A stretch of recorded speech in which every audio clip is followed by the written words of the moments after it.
Hi, I'm Ben Garrison with Elite MGA, and I'm here today at InterNACHI's Inspection Library to answer some frequently asked questions we have on the application process for InterNACHI's new E&O insurance program.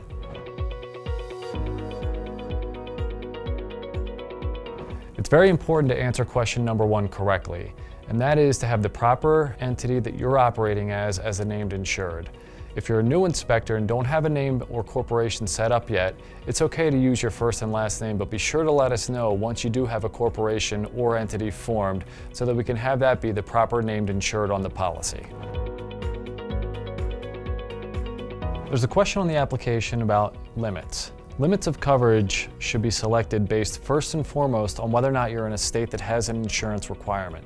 If so, you need to be in compliance with that insurance requirement.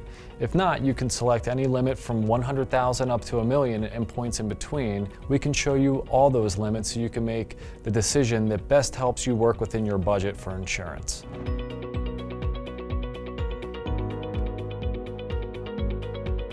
If you're a new inspector and don't have revenues to speak of, don't let that discourage you from completing the application. You can use a low estimate of $5,000 to $15,000.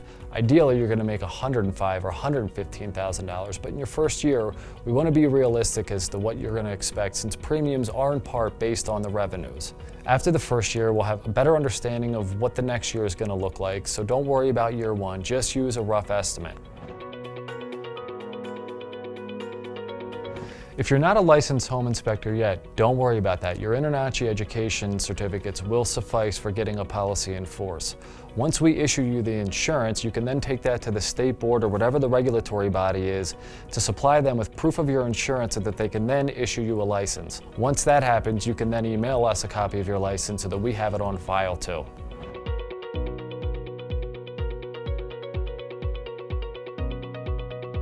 When filling out the application, there is a portal for you to upload a copy of your pre-inspection agreement. If the file size is too large and it won't accept your agreement, don't worry about it, just move on. You can always email me directly a copy of your inspection agreement after the application is submitted and we've already sent you a quote. Don't let that hold you up from completing the application. Also, if you don't have a pre-inspection agreement yet, don't worry about it. As a member of InterNACHI and as a member of our insurance program, you have available Joe Denler's custom-made pre-inspection agreement that is state-specific and consumer-specific to your laws and your states.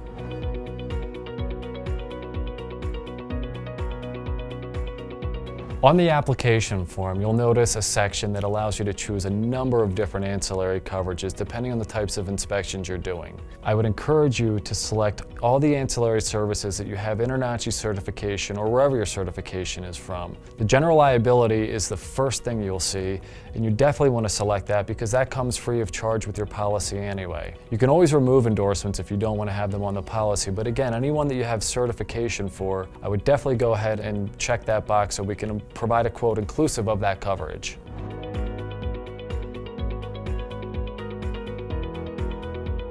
If you're already insured for E&O insurance, it's very important that you provide us with the proper retroactive or prior act date that exists on your current policy.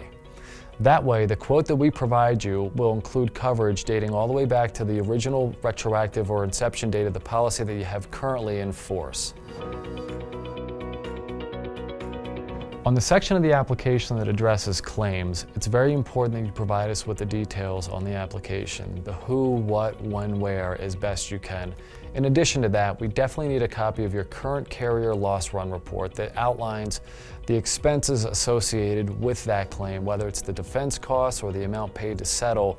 We need a copy of that document. You can ask your existing provider to email you one of those, and they should be able to turn it around within 24 hours for you, and then you can supply it to us. And lastly, when you complete the application, you should receive a quote within 24 hours. If you don't see it in your inbox, be sure to check your spam or bulk files because sometimes they do have a tendency to appear there. Or you can just call and we can forward the quote email that was sent to you originally in case you don't have it. Hopefully the information here gives you a little bit more insight and help in terms of filling out the application.